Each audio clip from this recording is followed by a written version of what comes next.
हमारे साथ जुड़े हुए हैं आज प्रोफेसर डॉक्टर फिरोज मंसूरी साहब, जो पसमानदा मुस्लिम समाज के राष्ट्रीय संयोजक भी हैं, साथ साथ जो है संस्थापक संरक्षक भी हैं और राष्ट्रीय मंसूरी महापंचायत भी देखते हैं। सवाल है कि राजनीतिक सामने में है और विधानसभा चुनाव के मद्देनजर देखा जाए तो आज मुस्लिम समाज अपने आप को दोराहे पर पाता है कि मैं किधर जाऊं, क्योंकि विगत 30 वर्षों की राजनीति में मुस्लिम समाज जहां था वही है, 1 इंच भी आगे नहीं बढ़ा है। तो आज चूंकि विधानसभा चुनाव है और अब फैसले की घड़ी है, ऐसे में हमारे साथ जो फिरोज मंसूरी साहब है, ये लगातार एक स्टेज देने का कोशिश किया पूरे मुस्लिम समाज को। कितना तक सफल हुए हैं, कितना और इनको और जद्दोजहद करने की जरूरत है, इन सारी मुद्दों पर हम बात करेंगे। कि विधानसभा सामने में है, जो 30 वर्षों से हुआ अब फैसले की घड़ी है, आर या पार। धर्म की निगाह से कभी भी मुस्लिम समाज को नहीं देखे, उनके क्वालिटी, उसके जो है उनके पास जो तजुर्बा है पूरे जिंदगी का, एक पूरे आज़ादी के समय से लेके आज तक के दौर को अगर देखा जाए तो उनको भी समाज में प्रतिनिधित्व करने का बराबर का मौका मिलना चाहिए। अन्य राजनीतिक दल इनको हमेशा सिर्फ और सिर्फ वोट बैंक के तौर पर देखा। आज भी उनको कोई अगर बढ़िया पोस्ट देने की बात हो तो इनकार कर देते हैं। कुछ विरले निकले हैं, लेकिन वो भी राजनीति के तहत। आप क्या कहें? सबसे पहले तो मधेपुरा लाइव के व्यूवर को मैं सलाम प्रणाम आदाब करता हूँ। जय हिंद, जय संविधान। अमित जी, आपने बहुत ही सही और बहुत ही सही समय पर सवाल किया है। यह सवाल आपका जायज़ भी है कि पिछले 30-35 साल में भारत का और ख़ास करके बिहार का जो मुस्लिम समाज है वो कहाँ है, और आप कह रहे हैं कि जहाँ थे वहीं है। तो बिल्कुल ये आपने तो कह ही दी कि मुस्लिम समाज जहाँ खड़ा था वहीं खड़ा है। और किसी ट्रेन और बस पे सवार होकर, प्लेन पर सवार होकर बहुत लोग दिल्ली और पटना चले गए। भारत का वंचित शोषित तबका उसी नुक्कड़ पर खड़ा है। सेम उसकी हालत, बिहार के मुसलमानों की हालत सेम वही है। और मैं यहाँ पर जब बिहार के मुसलमानों की बात करता हूँ तो मैं उस दबे कुचले समाज की बात करता हूँ, उस शोषित वंचित मुसलमान की बात करता हूँ, पसमानदा अरजाल मुसलमान की बात करता हूँ। उनकी हालत आज बद से बदतर है। और ये मेरा कोई रोना नहीं है, उसकी हालत कोई बद से बदतर है तो ये कोई हमारी वजह से ऐसा हुआ है ऐसा नहीं है, या आपकी वजह से जो हुआ है ऐसा नहीं है।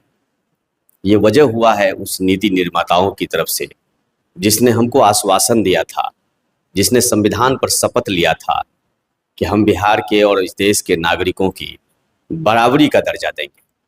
लेकिन आज हमको, हमारे पसमानदा अरजाल समाज को बराबरी का दर्जा नहीं मिला। लेकिन ऐसा क्यों होता है कि अगर कोई बिरला जैसे आप लगातार पसमानदा समाज के लिए लड़ रहे हैं, उसके बावजूद भी जो आपको जो जगह के लिए आज आप भी महसूस कर रहे हैं कि आज जो समाज में हमको जगह मिलनी चाहिए, उसे हमेशा से दरकिनार किया जाता है। आज भी आपको लगातार लड़ रहे हैं, ना मालूम कौन राजनीतिक है समाज में कि आपको वो जो होना चाहिए जगह वो नहीं देता है। आप लड़ रहे हैं लगातार।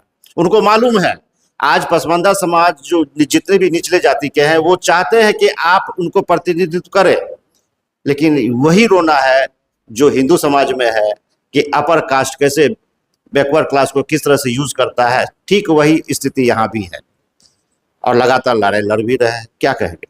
देखिए, ये एक दिन की बात नहीं है, ये हजारों वर्षों का जो सामंतशाही है उसको आप एक दिन में तोड़ नहीं सकते। हालांकि मैं कह सकता हूँ कि बाबा साहब अम्बेडकर के बाद, उनके आने के बाद, नायकर और रामास्वामी नायकर के आने के बाद, ज्योतिबा फूले आने के बाद, कर्पूरी ठाकुर के आने के बाद, हमारे पुरखों के आने के बाद चीज़ें बदली हैं। हमारा समाज जागरूक हुआ है। और बाद के दिनों में जितने भी हमारे क्रांतिकारी लीडर आए, चाहे मंडल आंदोलन 1 हो, उनके जो नायक रहे, उन लोगों ने प्रयास किया, इसमें मुझे कोई शिकायत नहीं। लेकिन सवाल है कि जिस मात्रा में, जिस तरह से और जिस ईमानदारी से जिस निष्ठा से, जिस नैतिकता से समाज के वंचित वर्गों की चिंता की जानी चाहिए थी, वो नहीं हुआ। और वो नहीं हुआ तो आप तब सोचिए, उस समाज के लिए नहीं हुआ जब जाति गणना कह रहा है कि ये समाज जो है 85% है। वह कह रहा है कि मुसलमानों का जो 17 से 18% आबादी है, उसमें अकेले पसमानदा अरजाल जो है वो 14% है। अब सोचिए, जिस राज्य का 2 करोड़ पॉपुलेशन, 2.25 करोड़ पॉपुलेशन, 13.5 और 14 करोड़ में 2.5 करोड़ पॉपुलेशन पसमानदा अरजाल है, इतनी बड़ी जनसंख्या है, इतना बड़ी आबादी है, उसके समाज का 2 अदद विधानसभा में नहीं है, 1 अदद विधान परिषद में नहीं है, एक कह नहीं सकते हैं कि राज्य के पुलिस मुख्यालय में उनका आदमी है, राज्य के सामान्य प्रशासन में उनका आदमी है, राज्य के जिला मुख्यालय में उसका आदमी है, इवन के इस राज्य के थाने में उसका आदमी है। आप कह नहीं सकते, इतनी चिंताजनक स्थिति, और उनका 1% का रिप्रेजेंटेशन नहीं है, जिसकी आबादी ही 14% है। उस बहुसंख्यक मुस्लिम की मैं बात कर रहा हूं। आजकल ये भी एक बड़ा ट्रेंड है, बड़ी साजिश है कि अक्सर बहुसंख्यक मुसलमानों को, पसमानदा अरजाल मुसलमानों को अकलियत कहा जाता है। और ये कहने वाला कोई हमारा वो नहीं है जिसको हमारे लोग वोट नहीं करते हैं। ये कहने वाले लोग हमारे लोग हैं, जिसको सेकुलरिज्म की जिसकी जो राजनीति करता है, जो तथाकथित सेकुलरिज्म की राजनीति करता है, वो कहते हैं कि हम अकलियत है, वो कहते हैं कि अल्पसंख्यक है। इस राज्य का 2.5 करोड़ का पॉपुलेशन कहीं अल्पसंख्यक हो सकता है क्या? अल्पसंख्यक होता है चंद मुट्ठी, 5, 10, 50, 100, सैकड़ा, हजार, लेकिन आप 2.5 करोड़ है। और ये हम नहीं कह रहे हैं, ये इस राज्य का जो जाति गणना हुआ वहां से डेटा आया है, हमारी सरकार का डेटा है। और उस पूरे सरकार के उस डेटा में जाके आप देख लीजिए कि पसमानदा जो हमारा 38% जो अति पिछड़ा समाज है, उसमें अकेले 12% जो है पसमानदा अरजाल मुसलमान है, अति पिछड़ा मुस्लिम है। वो डेटा बोल रहा है। अति पिछड़ा जिसको आप 40%, जो इस राज्य के बिहार की आधी आबादी है, 50%, अगर सही से अति पिछड़ा की गणना कर दी जाए तो इस राज्य का 50% अति पिछड़ा समाज है। वो हिंदू मुसलमान दोनों है। और उस अति पिछड़ा समाज के 112 जाति में अकेले 26 से 27 मुसलमान है। 27 मुसलमान पसमानदा अरजाल मुसलमान, अति पिछड़ा मुसलमान है। और जो 36 से 38% के अकेले 12% है। हमारे किसी भी नीति निर्माता, हमारे किसी भी साथी को उस डेटा को दिखा दीजिए। कोई नई बात मैं नहीं कर रहा हूं। इतनी बड़ी आबादी का पॉपुलेशन रखने वाला, इतना बड़ा मतदाता, इतना बड़ा अकुत संख्या रखने वाला राज्य में आज रिप्रेजेंट नहीं कर रहा है। आज सदन खाली है। आज कई विधानसभा, लोकसभा, राज्यसभा खाली है उनके लिए। तो ये कौन भेजेंगे? ये क्या मम्मी जी उस पद पर हम हैं? क्या हम नीति निर्माता हैं? क्या हम डिसाइड फैक्टर वाली सत्ता पर हम हैं, जब हम अपने लोगों को अपने हिस्सेदारी और हक हकूक दे दे? मंडल आंदोलन क्यों हुआ था? मंडल किसके लिए हुआ? अच्छा, मंडल आंदोलन की बात जब कर रहे हैं, और अभी आप बोले कि कर्पूरी ठाकुर या अन्य, इन्होंने बोल देने का काम किया, समाज में जागृति लाने का काम किया। ये राजनीति नहीं किए, ये वोट बैंक के लिए अपने कौम को वो नहीं यूज किए, इन्होंने जागृति लाया। आप मुस्लिम समाज में से हमको 10 नाम गिना दीजिए जो कर्पूरी ठाकुर, वो हिंदू से बिलोंग करते हैं। मुस्लिम समाज से हमको 10 नाम बता दीजिए जो अपने समाज के लिए जागृति का काम किए हो, हमको बता दीजिए। देखिए, ये सिलसिला तो बहुत पुराना है। ये पसमानदा अरजाल आंदोलन का सिलसिला बहुत पुराना है, अति पिछड़ा मुसलमानों की चिंता करने का सिलसिला। लेकिन आज भी हमारे नेता कर्पूरी ठाकुर है। मैं इसलिए बार बार कहता हूं कि मुसलमानों में मुझे सोचना पड़ता है। और क्यों सोचना पड़ता है? क्योंकि मुसलमानों को पहले दिन से पंगु बनाने की साजिश रची गई है। या वोट बैंक बना कर? नहीं, वोट बैंक तो वो खुद बना है ना। वोट बैंक तो देखिए अमित जी, मैं बार बार कहता हूं, रोने से नहीं होगा। हम बार बार कह दें कि एक पार्टी आ जाएगा, खा जाएगा, और पता चला कि वो ई बात आज 70 साल से तकिया कलाम बना के रखे हुए हैं। वो पार्टी दो नंबर से आज 400 का दावा कर रही है, और आप कहते रह गए वो बहेलिया आएगा, दाना डालेगा, और तुम फंसना नहीं, और तुम खुद फंसते चले जा रहे हो। तुम ये भी तो देखो कि जिस पार्टी जिस पार्टी के खिलाफ, जिस विचारधारा के खिलाफ तुम 70 साल से खड़े हो, और तुम्हारे साथ जो ये बात कहने आया कि देखो वो सांप्रदायिक पार्टी है, वो सांप्रदायिक पार्टी है, हम सेकुलर पार्टी हैं, हम समाजवादी हैं, हम कांग्रेस वाले हैं, हमारी विचारधारा राष्ट्रवादी विचारधारा है। अमित जी, जिसको ये लोग सांप्रदायिक पार्टी बोलते हैं ना, उसके 80% जो लीडर हैं वो यहीं से ट्रांसफर हुए हैं। सिर्फ फर्क क्या हुआ है कि पहले हरा कपड़ा पहने हुए थे, ब्लू कपड़ा पहने हुए थे, आजकल वो भगवा पहनने लगा है। वो जो विचारधारा जो है, वो पहले कहते थे कि हम अंबेडकर की विचारधारा को मानते हैं, हम लोहिया कर्पूरी की विचारधारा को मानते हैं, आज वो गोलवलकर और जो है श्यामा प्रसाद मुखर्जी की विचारधारा को मानते हैं। तो सवाल तो नेतृत्व ने, इस राज्य के पसमानदा अरजाल अति पिछड़ा मुसलमानों ने कभी अपने लीडरों का कहाँ नेतृत्व स्वीकार किया? वो तो हमेशा लोहियावादी, कर्पूरीवादी, तथाकथित कर्पूरीवादी, चूंकि कर्पूरी ठाकुर ने ये डिस्क्रिमिनेशन नहीं किया। आज जब 112 जाति में बोल रहा हूं, और जब मैं बोल रहा हूं, तो कर्पूरी ठाकुर ने 94 जाति, 94 जाति को शामिल करवाए। और मैं थैंक यू कहता हूं अपने मुंगेरी लाल कमीशन को, और मुंगेरी लाल कमीशन कह के बड़ी साजिश रचते हैं ये लोग, ये जो तथाकथित मंडलवादी लोग हैं। ये मुंगेरी लाल बोल देते हैं और आगे में कमीशन लगा देते हैं। कभी नहीं बोलते हैं कि मुंगेरी लाल पासवान, कभी नहीं बोलते हैं मुंगेरी लाल हमारा शेड्यूल कास्ट का भाई। अरे हमारे शेड्यूल कास्ट के भाई ने,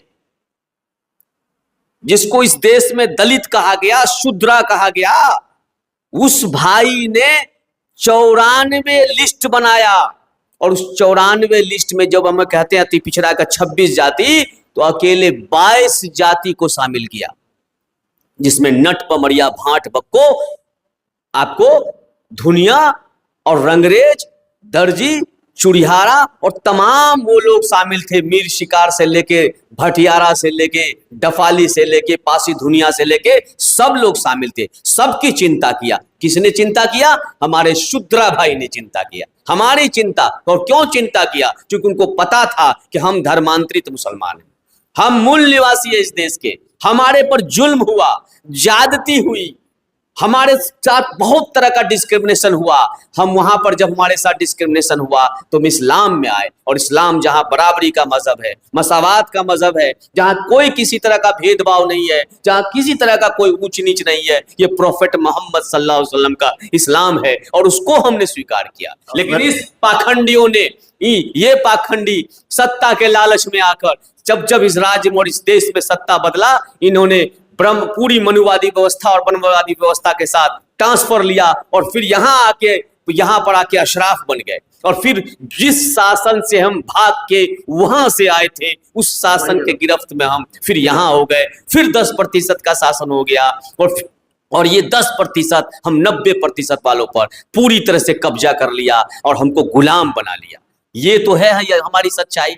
कौन इस देश का हिंदू है, कौन इस देश का मुसलमान है? इस देश का सब मूल निवासी है। 0% लोग भी बाहर से नहीं आए थे, लेकिन आज हमारे साथ कितना बड़ा शोषण हो रहा है। हम धर्म तो बदल लिए, लेकिन हमारी जाति नहीं बदली। और क्यों नहीं बदली? क्योंकि हजारों साल से जिसने जाति बनाई, उसने जाति व्यवस्था को कायम रखा। वरना मुझे क्या पता था कि मैं पासी दुनिया हूं?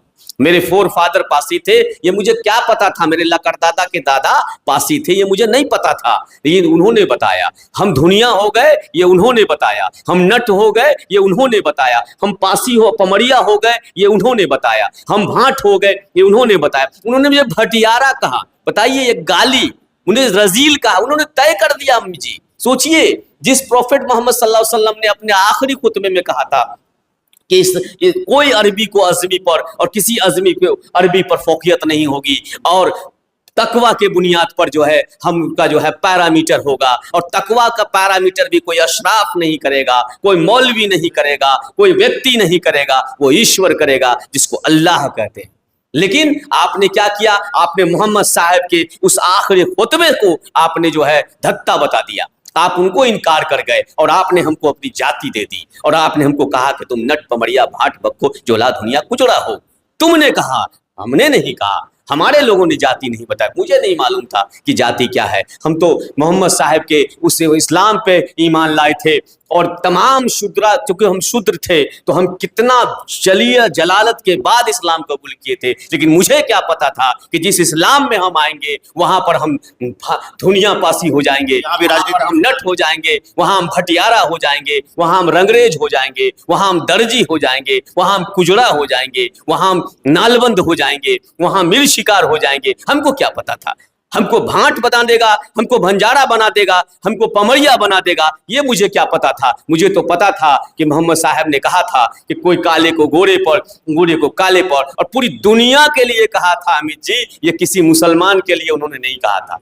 तो जिस मोहम्मद के इस्लाम को इस देश का मूल निवासी मानता था, आज उसके साथ धोखा हुआ, आज उसके साथ धोखा हुआ। ये धोखा बता भी रहे हैं तो समझने वाले नहीं। और नहीं समझने, और वो हमको हम आज वो तय कर रहा है कि हम मुसलमान नहीं है, जबकि प्रॉफेट मोहम्मद ने कहा था कि ये तुम नहीं तय कर सकते हो, तुम्हारे पास ये पावर नहीं है कि कौन काफिर है, कौन मुशरिक है, कौन रजील है, कौन अशराफ है, ये तुम्हारे तय नहीं कर सकते हो, क्योंकि मैंने सबको बराबर कर दिया है। और आज के बाद पूरी मानवता, पूरी सभ्यता, पूरी दुनिया की व्यवस्था बराबरी पर चलेगी, और ये रियल इस्लाम था। लेकिन रियल इस्लाम को इन लोगों ने मुल्ला का इस्लाम बना दिया। अल्लाह के कानून को लागू करने के बजाय मुल्ला के कानून को लागू कर दिया, और जिसका नतीजा है कि हम भाट हो गए, हम भटियारा हो गए। ये है हमारी सच्चाई। क्या दर्शक, अगर सर अभी जो कह रहे हैं, सर पर कितना इत्तेफाक रखते हैं, कमेंट सेक्शन में जरूर बताइएगा। फिलहाल सर हमको बताइए कि राजनीतिक परिदृश्य जिस तरह से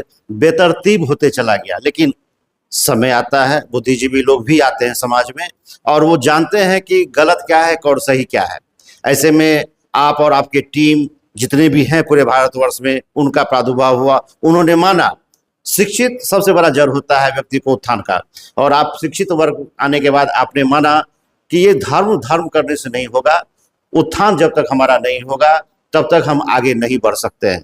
और यही सही बात भी है कि आज भी आप उदाहरण देते हैं, चाहे वो लोहिया का हो या अन्य का, मुस्लिम समाज से एक भी ऐसे चिंतक, ऐसे कोई नहीं आया जिनको हम आज उदाहरण के तौर पर पेश कर सके। जो भी है अभी वो सिर्फ और राजनीति के तौर पर है, सामाजिक तौर पर कोई नहीं है। ऐसे में एक गहन चिंतन है आपके पास, गहन विश्लेषण है आपके पास। अब आप क्या करेंगे? चूंकि सामने विधानसभा चुनाव है, क्योंकि कुछ निर्णय तो आपको करना ही है, अपने समाज के साथ करना है कि मैं किधर जाऊं या अपनी खुद की बुनियाद बनाऊं। क्या कहते हैं? देखिए, इस देश में एक पैरामीटर खींच दिया गया है समय और काल का।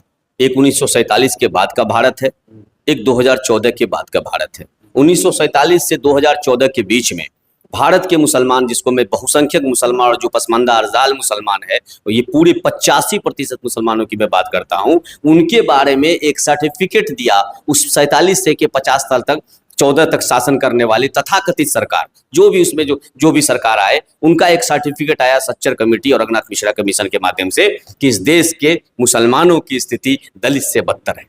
हालांकि उनका सीधा था कि इस देश के ओबीसी के, इस हिंदू ओबीसी से बदतर है, इस देश के एससी के, यहाँ के जो दलित मुसलमान है उससे बदतर है, और इस देश के अशराफों के, यहाँ के जो सवर्ण है उससे बदतर है। ये उनका रिकमेंडेशन था।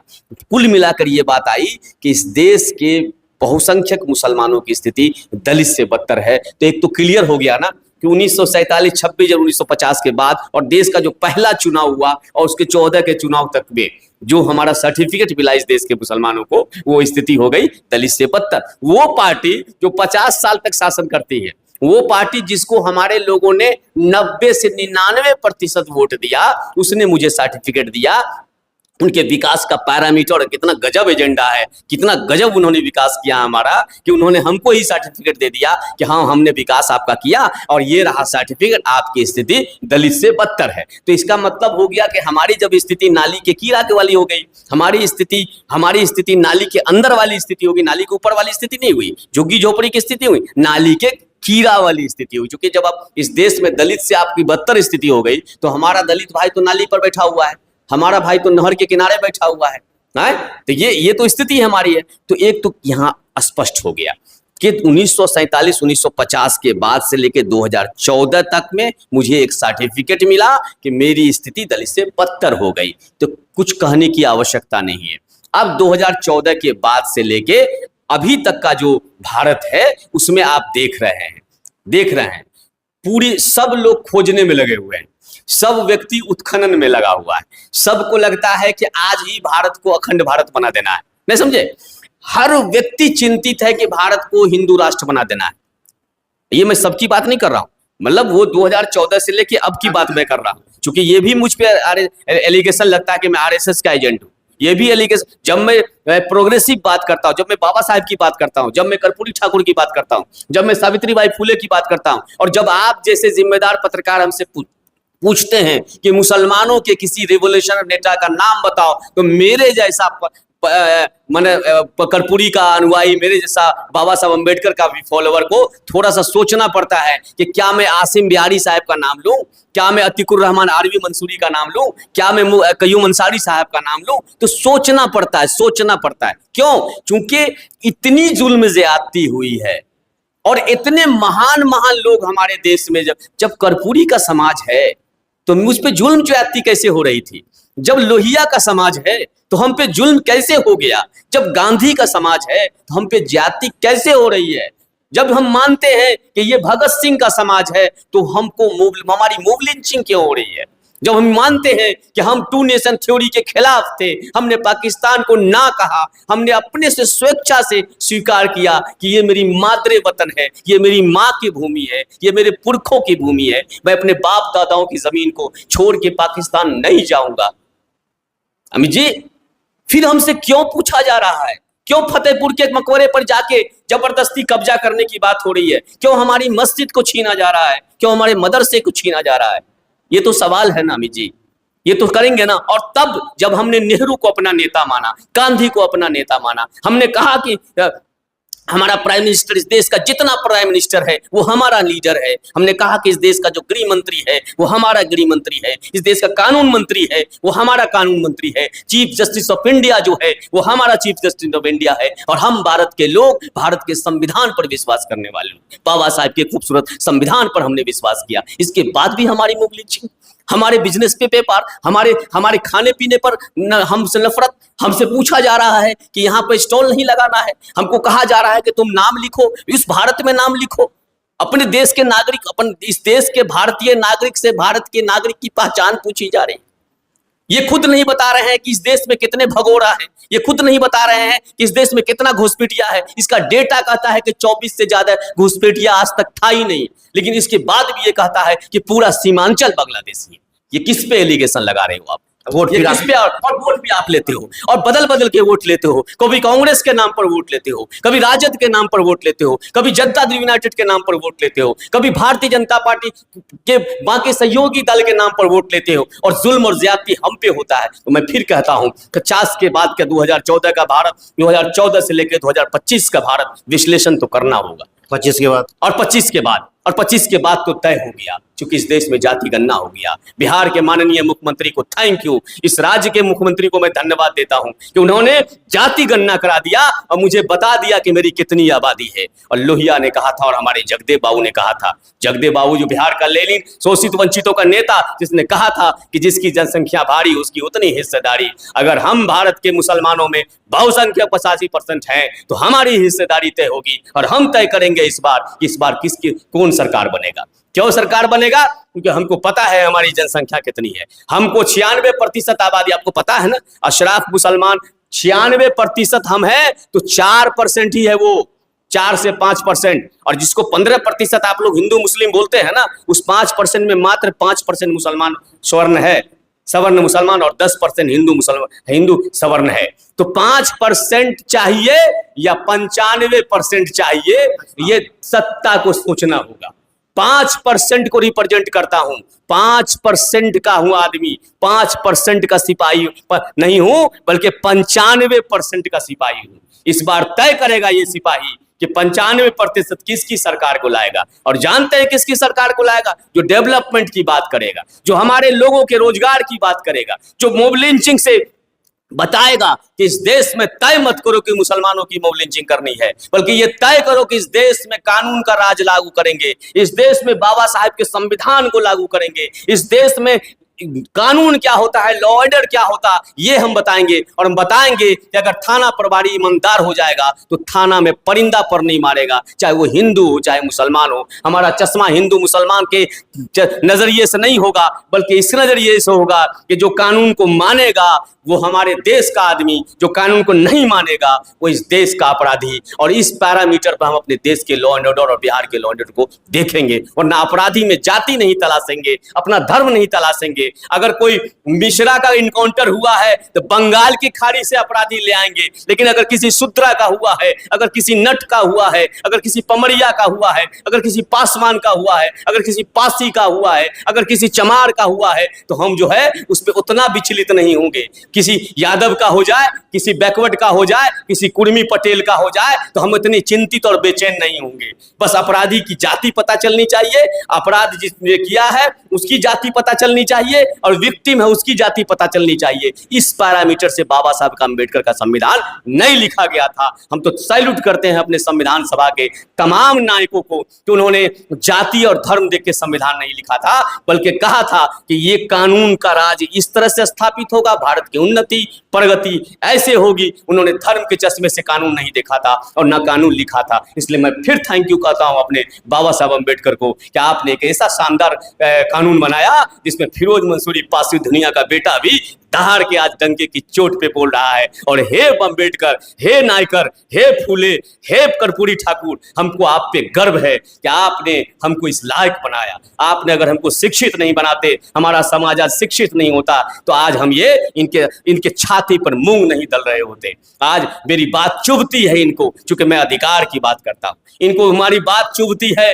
चूंकि मैं सवाल खड़ा करता हूं। इनको हमसे नफरत है, मुझे आरएसएस का एजेंट कहा जाता है, मुझे भारतीय जनता पार्टी का प्रवक्ता बोला जाता है, इसलिए कि मैं सवाल खड़ा करता हूं। और ये सवाल तो हमको अपने इल्म से आया, उस इस्लाम से आया जिसने मुझे इकरा कहा इकरा बिस्म रब्बिकल लज़ी। उन्होंने कहा कि पढ़ो पढ़ो पढ़ो, और पढ़ने के लिए अगर तुमको चीन जाना पड़े, कहां से कहा? सऊदी की जमीन से कहा, चीन की जमीन कितनी दूरी, और कहा कि अगर तुमको चीन भी जाना पड़े तो पढ़ना। तो मुझे तो उस मोहम्मद ने मुझे बताया जो मेरा आइडियल है, जो मेरा नबी है, और मेरे लीडर ने कहा कि तुमको पढ़ना होगा, और जो एक बार पढ़ लेगा वो शेरनी के माँ के दूध का जो है धारेगा। तो आज आपके सामने जो ये पसमानदा अरजाल का दुनिया पासी का बेटा आपके सामने जो दिखाई पड़ रहा है, ये बाबा साहब अम्बेडकर के उस शिक्षा और उस संविधान की देन है जहां मैं अपनी बात को रख रहा हूं। लेकिन मैं फिर कहता हूं कि दोषी हमारे लोग नहीं है, क्योंकि हम तो आपको नेता बनाए थे। हमको क्या पता था कि आप बेईमानी कीजिएगा?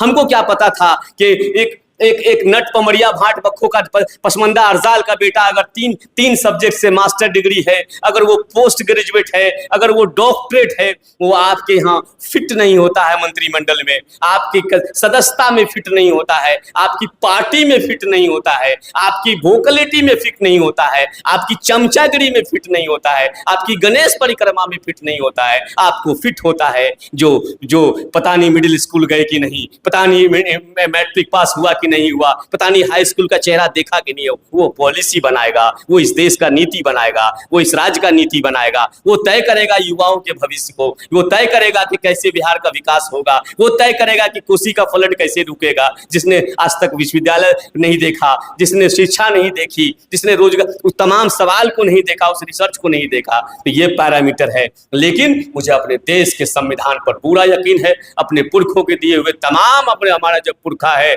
उन पे पूरा यकीन है कि उनका जो लेखनी है वो बेकार नहीं जाएगा, उनकी मेहनत बेकार नहीं जाएगी। पसमानदा फिरोज मंसूरी का बेटा, पसमानदा का बेटा, दुनिया पासी का बेटा अभी जिंदा है। अंतिम सांस तक भारत के संविधान को इस देश में स्थापित करके रहेंगे, करके रहेंगे, करके रहेंगे। इसके लिए मुझे अगर गर्दन भी कटानी पड़ेगी तो कटाएंगे, लेकिन किसी भी वर्चस्व, सामंती शाही और गरीब के खिलाफ शासन को मैं बर्दाश्त नहीं करूंगा। और 2025 डेवलपमेंट खड़ा होगा। अब कोई आके नहीं कर सकता है हमारे 85-95% आबादी को कि कोई आएगा खा जाएगा। उनसे सिर्फ इतना पूछा जाएगा कि 50 साल में तो तूने सर्टिफिकेट दिया कि हमारी स्थिति दलितों से बता। और अमित जी हैरत लगेगा, ये हमको हिस्सेदारी और ये हमको क्या देगा? इनको तो अपना ही पता नहीं है कि इस बार पता नहीं विधानसभा जाएगा कि नहीं जाएगा।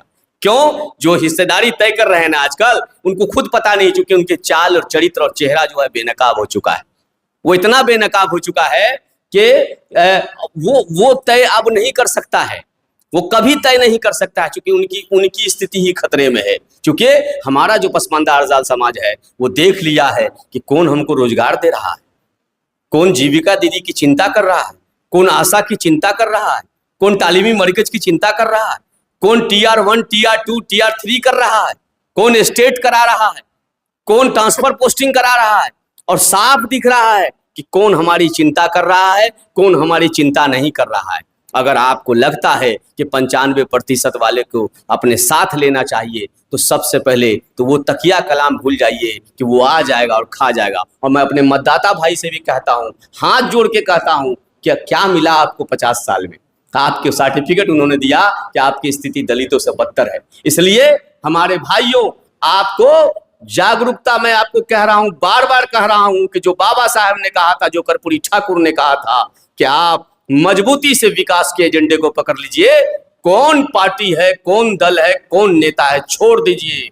एक स्वच्छ जनप्रतिनिधि, एक ईमानदार जनप्रतिनिधि, एक शिक्षित जनप्रतिनिधि जो जानता है कि कोसी के फ्लड को कैसे रोका जा सकता है, जो आपको लाल फीताशाही में डैम बनाने में और ये बनाने में कि अगर ये डैम बनाएंगे तो इतना कमीशन मिलेगा, नेशनल हाईवे बनाएंगे तो इतना कमीशन मिलेगा, इनको आपको पहचानना होगा।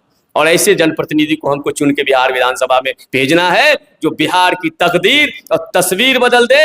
और बिहार की जो प्रतिष्ठा थी, वो चाणक्य का बिहार, वो सरफुद्दीन यहिया मनेरी का बिहार, वो शेरशाह सूरी का बिहार, वो चंद्रगुप्त मौर्य का बिहार, वो अशोक का बिहार, हमको उसकी वापसी कराएंगे। और जब वो बिहार मेरी वापसी होगी तो फिर बिहार में आपको जितने भी आज विसंगति दिखाई पड़ रहे हैं, पसमानदा अरजाल मुसलमानों के साथ जितना जुल्म दिखाई पड़ रहा है, वो सबको बंद करवाया जाएगा। और कैसे बंद होगा? भारत के संविधान को लागू करवा कर। आज भारत का संविधान लागू नहीं है, इसलिए आपको कहीं दंगा दिखाई पड़ता है, कहीं मॉब लिंचिंग दिखाई पड़ता है, कोई कहता है यहाँ दुकान मत लगाओ, कोई कहता है वहां दुकान मत लगाओ। ये सब हुआ है लॉ एंड ऑर्डर की फेल्योरिटी से। और एक बात मैं याद करता हूं और मैं आपको कहता हूं, किसी ने पार्लियामेंट में कहा था कि ये जो शासन होता है ना, ये शासन ये विल से होता है, अंदर की इच्छा शक्ति से होता है। अगर आप बेईमान है समाज के प्रति, आप भारत के नागरिकों के प्रति आप बेईमान है, तो आप जात की राजनीति करेंगे, आप धर्म की राजनीति करेंगे। और अगर आप ईमानदार हैं तो आप भारत के नागरिक की राजनीति करेंगे, उसके शोषित वंचित जो अंतिम तबका है जिस पर आपने शपथ लिया है, उसकी राजनीति करेंगे। और यही राजनीति पसमानदा अरजाल समाज देख रहा है, यही राजनीति को समर्थन करने जा रहा है। मैं समझता हूं कि हमारे लोग और हमारी जनता, हमारे चाहने वाले सब जानते हैं कि मुझे इस बार क्या करना है। इसलिए आप उस भ्रम में आप मत रहें कि कोई आएगा खा जाएगा। जो इस देश में कोई सुरक्षित नहीं है, एक एक नागरिक असुरक्षित है। क्यों असुरक्षित है? क्योंकि भारत का कानून लागू नहीं है, भारत के कानून को कमजोर किया जा रहा है, भारत के संविधान पर डेली हमला किया जा रहा है। आप सोच लीजिए, हजारों की पुलिस हो और आप असुरक्षित हो, तो आप समझिए कि आपका कानून कहाँ है, वो किनका कानून है, वो कौन सा कानून है और कौन सा कानून वो चला रहा है। वो भारत का कानून तो नहीं है, वो किसी पाकिस्तान का कानून होगा, जहां एनार्की है, जहां पर नागरिकों को अधिकार नहीं है, जहां बेटियों के अधिकार से वंचित है, जहां पर एनार्की चलता है, जहां सैनिक का शासन चलता है, जहां आतंकवादियों का शासन चलता है। लेकिन वो भारत का कानून नहीं होगा। और अगर आपकी पुलिस आपके सामने दंगाई बन रहा हो, आपकी पुलिस दंगाइयों का साथ देता हो, आपकी पुलिस कोई आदमी अपना धर्म का झंडा किसी दूसरे धर्म के पूजा स्थल पर जाके टांग रहा हो, तो आपको मानना पड़ेगा इस देश में भारत का कानून नहीं है, बल्कि उनका अपना कानून है। और भारत के संविधान से ये देश चलेगा, ये देश भारत के संविधान से चलेगा, बाबा साहब अम्बेडकर के संविधान से चलेगा। ये किसी व्यक्तिगत संविधान से नहीं चल सकता है। यही मेरा कहना है। फिलहाल क्या कहे और कितना कहे, आप जरूर अपने कमेंट सेक्शन में बताइएगा। फिलहाल 2025 आ चुका है, फैसले की घड़ी आ चुका है, विधानसभा चुनाव सामने में है। इस बार जरूर कुछ बदलाव होगा और समाज एक नए रूप में फिर आकार लेगा। तो बने रहिए हमारे साथ और देखते रहिए मध्यप्रदेश.com। 75 वर्षों से इलेक्ट्रिकल सामानों का एकमात्र विश्वसनीय प्रतिष्ठान Bansidhar electrical, law college road near Subhash Chowk, Indian bank के पीछे, मधेपुरा। प्रोप्राइटर बद्री बाहिती। लगातार 75 वर्षों से आप लोगों की सेवा में एक बार सेवा का मौका अवश्य दें। 75 वर्षों से आपकी सेवा में तत्पर मेसर्स महावीर प्रसाद बंशीधर बिजली सामानों के पुराने होलसेल विक्रेता proprietor Ravishankar Baheti, main road, Subhash Chowk, Madhepura. Note authorised Havells product सहित एसी कूलर के लिए संपर्क करें नियर कर्पूरी चौक, मधेपुरा। एक बार जरूर विजिट करें, एक बार सेवा का मौका अवश्य दें। आपके दांतों का कंप्लीट सॉल्यूशन संस्थान Shri Balaji dental hospital and trauma centre, Singheshwar, Madhepura, मुख्य पथ सवेला के निकट। एक बार जरूर विजिट करें।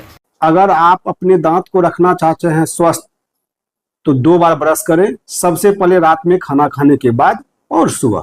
10 वर्षों से लगातार आपकी सेवा में सियाराम शोरूम शर्टिंग एवं शूटिंग एवं मेंस वियर रेडीमेड आइटम के लिए अवश्य पधारे। पता एक्सिस बैंक के ठीक सामने, जीवन सदन रोड, मधेपुरा। प्रोप्राइटर विकास सर्राफ। एक बार सियाराम शोरूम में नए कलेक्शन के लिए अवश्य पधारें। 5 वर्षों से आपकी सेवा में लड्डू बाबू की वृंदावन। यहाँ आपको रेमंड के शर्टिंग शूटिंग एवं कई ब्रांड की साड़ियां रेडीमेड कपड़े होलसेल मूल्यों पर प्राप्त करें। प्रोप्राइटर आनंद कुमार प्राण सुख का पता मस्जिद चौक से यादव लाइन होटल जाने वाले लड्डू बाबू रोड में। एक बार सेवा का मौका दें, अवश्य पधारें। आपको यहाँ सभी प्रकार के कपड़े होलसेल रेट में ही मिलेंगे। गिन्नी ज्वेलर्स विश्वसनीयता का एकमात्र प्रतिष्ठान, सिर्फ नाम ही काफी है।